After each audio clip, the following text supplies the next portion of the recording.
Hey guys, this is my story about my crazy psychic life. And this has to do with moving from Chicago to Georgia. Now, we had a couple of hiccups moving here. And so essentially this goes along with one of my other stories about the energy of the land and what you can feel based off of the history of things that have happened over time. Okay, so I told people I don't want to live by any Civil War scenes or where any history like that went down. And guess what, guys? I moved to Stone Mountain, Georgia. And besides that, we got scammed by the apartment complex. Okay, which, I'm an intuitive person and I should have been feeling into it, looking into it. But I was busy doing readings, helping other people that it I didn't realize it was a scam until it was too late and we signed the lease online. We never, it was something where uh we were just seeing photos online and we knew some people that lived in Georgia, and we were just like, we even asked the apartment complex, is this a good area that we're moving to? Is there a lot of stores? Is there a lot of thriving culture? Okay. And they told us that there was. Okay. And it was a whole process to move from Chicago to Georgia. We had like a moving service and everything. It was a mess. Okay, so back to my story about the properties and the lands. Okay, I didn't realize till after we signed the lease, something told me go look online, look at the reviews, check out this property. Then I found all these bad reviews and people talking about this place like they're slumlords. And then my partner was like, well, let's just go down there, see for ourselves. Maybe we could stay at this place for a year, save money, and then move somewhere else. Well, little did he know, and I know, how heavy and dense the energy was there. Okay, so we moved into this place. We thought we were living right by, I went and looked at Stone Mountain, and it has some Civil War figures kind of carved into this giant rock. Think of it like a dinosaur giant dropped the egg. It was this giant big rock, and I looked at the properties right around the park because I thought that's where we were living, but actually we were living miles away from it. Okay. And then, when the time comes, I'm driving down there with two guinea pigs, like one guinea pig and two cats. And me and my son were doing a 12.5 hour drive. Okay. And then everybody else is coming later. So we come there, and then right away there's like this bubble that I hit, and it's a very low vibe energy. Okay, so then we come into the property and the front of it looks nice. Okay, and then after we get there, I walked into the apartment. I was like, oh my God, I can't stand it. I can't stand it. I want to leave. I can't stand it. And, then we had, our neighbor, he lived above us. He was very helpful, very nice. He was kind of like, I'm going to teach you about the area and what's going on here. So that guy was amazing. Okay. Him and his family are amazing.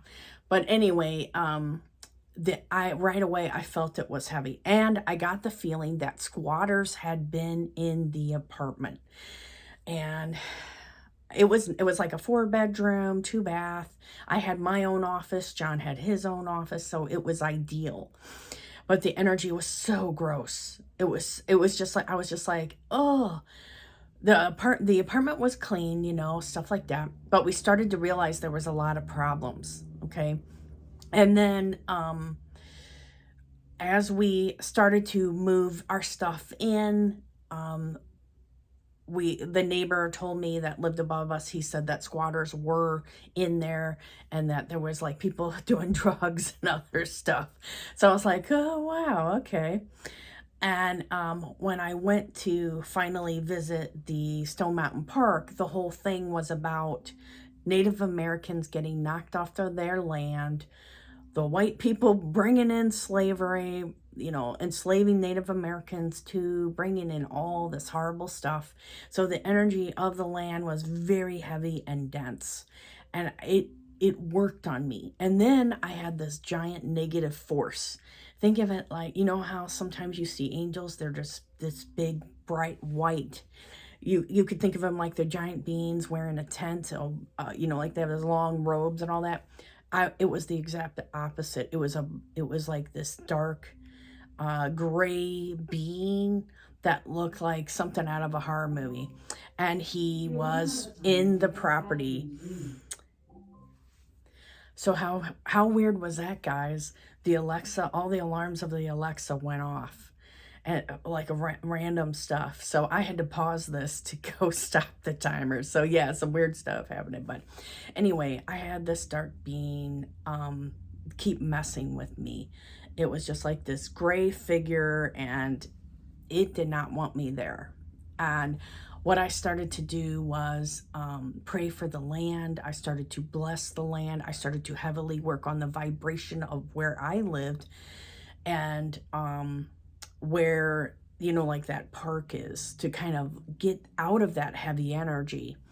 And some of the side effects of living in Stone Mountain was that there was this energy of hopelessness. And a lot of the people that were in our building, they have gone through hard times. They were struggling. They were like, we wouldn't have moved in this area if we didn't have to. Okay, so that's what I heard from like people. They were like, you know what, this was cheap. We're just moving here for a period of time, saving up money, and then we're getting out. So that's the people around us were like that. And then come to find out, people are getting shot at the gas station that is less than a mile from us. So there was crazy stuff happening. And you could tell through everybody that lived there that there was this energy of hopelessness and not caring about anything, not caring about the property, not caring about each other. And everybody was just frustrated and angry. So I went in there and I was working hardcore on the vibration and the energy. And the whole time, this being kept messing with me. And I was just calling in God and the angels, divine masters. I've had some weird stuff where one time we kept going on trips because the vibration was so heavy for me there that I was like, we got to get out of here. I can't take it. So every weekend we would leave. So we would go to Florida a lot, because we're by all these vacation states. So we were going to Florida, we were going to Tennessee, just like on a cheap little weekend thing, just to get out of that bubble. Okay. And it's not just that where we lived, it was the area had because of all this heavy civil war and death that was saturated in the ground. They have gravestones for the Confederate soldiers there too. And you can feel that, The only thing that I felt that was positive is that when you're right in the forest preserve of the Stone Mountain, you can feel the Native Americans, and it feels lighter right around there. Okay.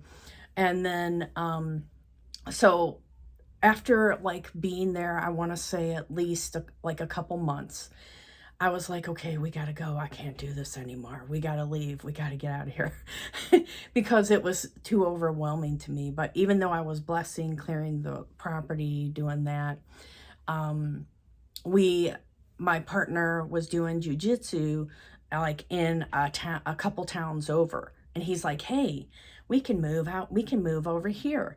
And so I went over there, and it was like I left this bubble of negativity, of heaviness, and went into a lighter area. And we were like, okay, this feels good to me. Suddenly I feel so much better.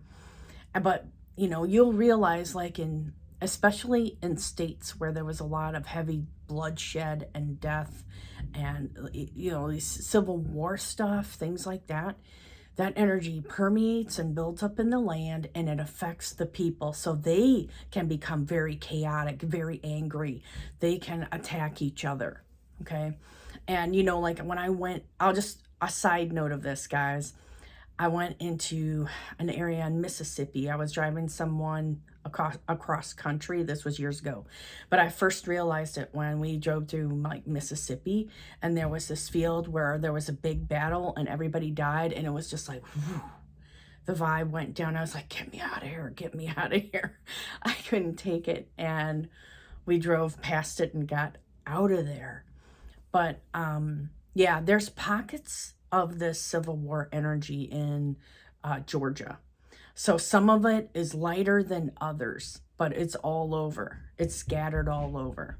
And I would advise to people say that moving to Atlanta and Georgia can be a hard transition for people. And I would agree with that just because of the history that's here. Okay, and then back to my story now. Okay, so we were there maybe a month or two, and I was like, we got to go. So we just went to the rental property, and we're like, hey, we're putting in our 3-month notice. We got to leave. So we broke our lease, and then we ended up moving. It was months later, you know, like I want to say we were there, you know, like several months, and then we left in October. And I will say, over the course of me working on the lands and blessing and clearing stuff, the property did get better. We were seeing people were acting better to each other. One significant thing happened at the rental property is that all of a sudden new managers came, and then they stopped a lot of stuff where people were just throwing things out, doing crazy stuff, not taking care of the property, hurting each other. So all these rules and regulations and all this was coming in, and it was changing. So I feel like some positive changes were happening. But it got to the point where I was like, I can still bless and cleanse the area, but live in a different part. Because if you're a super sensitive person, you're by like, you know, a property, a group, or like where a massacre or something happened, it will affect you over time. You know, that's just the way it is. It's just you kind of, what can I do to clear it on my own and, you know, help me to feel safe and comforted. Okay. So we did end up moving. We moved to a different area. And I did find that there was some Civil War stuff where we were. And I just wanted to search it out to see, okay, is there heavy energy here? What is it? So some of it was like, there was like a waterfall or some other stuff. And I was like, okay, they built this stuff where they were manufacturing guns or something, but I did not feel like heavy bloodshed or stuff like that. So it was more bearable. So you guys pay attention if you're moving to southern states where there was a lot of Civil War stuff, my spiritual people, okay? And the echo of the ghosts and the history and all this, it will all affect you. Now, on the lighter side of this, okay, guys, one of my friends, she came to visit me recently from Chicago, and she stayed in an Airbnb that was right on the street where Martin Luther King was, I guess, where he grew up and everything. And the whole street had like documentation that showed of like all these different things for, you know, like freedom fighters, freedom of speech, teach, you know, there was like a school. The school didn't exist anymore, but the land, you know. So when I went to visit my friend, I dropped her off at this Airbnb, and we walked around the property of like, okay, the this, you know, like there's different sites of the houses, and they preserved the houses. Okay, so I felt really good energy from that, and I felt the souls of those people were very happy that people were appreciating. Like I felt so overwhelmed. You know, like me and my friend were like at tears over how like this was like a hotbed of change, you know, positivity and change. So I'm starting to tear up just, but anyway, you can get tours of his house for free. So we were at Martin Luther King's house, we were taking photos, and then other people started coming up, and we were all, hey, you want us to get a photo and all that? And I have to go back and get the free tour, but her and her kids did. And, you know, they said it was an amazing experience. So I have to go back and get a tour of the house, but I was on the street. I felt the spirits were there.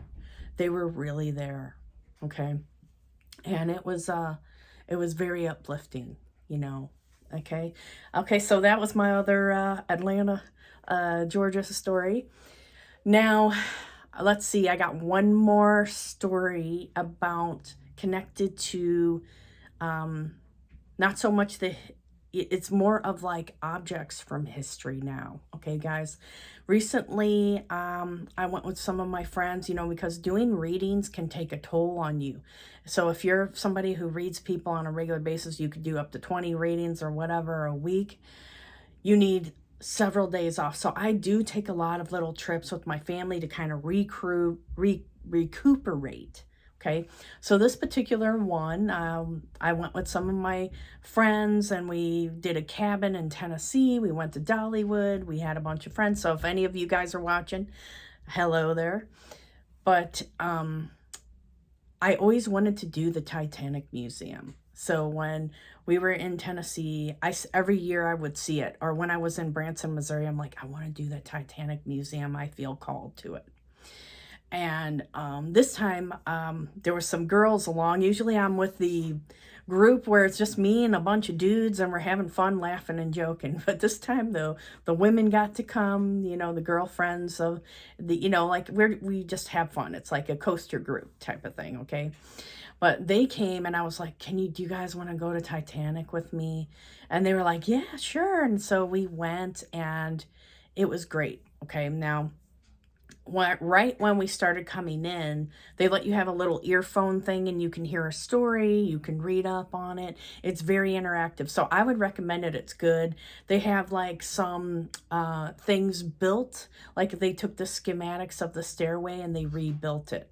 And like a third class quarters, they totally redid that too. So you're like, you feel like you're in the ship, you're a part of it. They give you a boarding pass of somebody that was on the ship, and then you can look for them throughout it and then find out in the end, did they live or die? So my one friend, she got like her and a couple of kids, and then you know, I got like a Jewish lady. I think her name was Rosa Pinkston or something like that. And so we followed her journey, and when we got to the Jewish stuff, this is where it knocked my socks off, okay? They had all these names of these people, and I was looking for my lady, and then up in my periphery, there was the spirits. It was them. It was the people that I was reading their names and all that, and they were up there watching. I saw them all. It's like, oh my gosh, how cool. Oh, geez. And then I saw like spirits, but they had like certain areas where they took photos of like what a stateroom would look like, or like the millionaire suite on side of this ship. And there were spirits sitting in there on, you know. So it's a cool experience when you're able to see all that and know that, okay, nothing's here to hurt me. It's connected to this area. Now, even the people that were with me, there was an area where it was kind of like a graveyard, you know, like they said all the people that passed and all this, and they had some memorabilia. So my friend walked in, she goes, hey Lori, this room is heavy. This room is heavy. Okay. And I'm like, okay, I'm preparing myself. I get in there. Yep. It has like, whew. It's like I was up here and and I could feel the energy of the departed people. And then we looked for our people to see whether they lived or not. My lady was the only one that lived. And it was great, you know.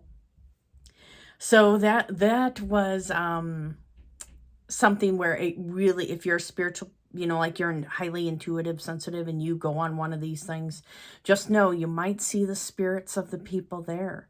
They're connected to the objects, or it's like they come and watch and see who's there or connected to them in some way.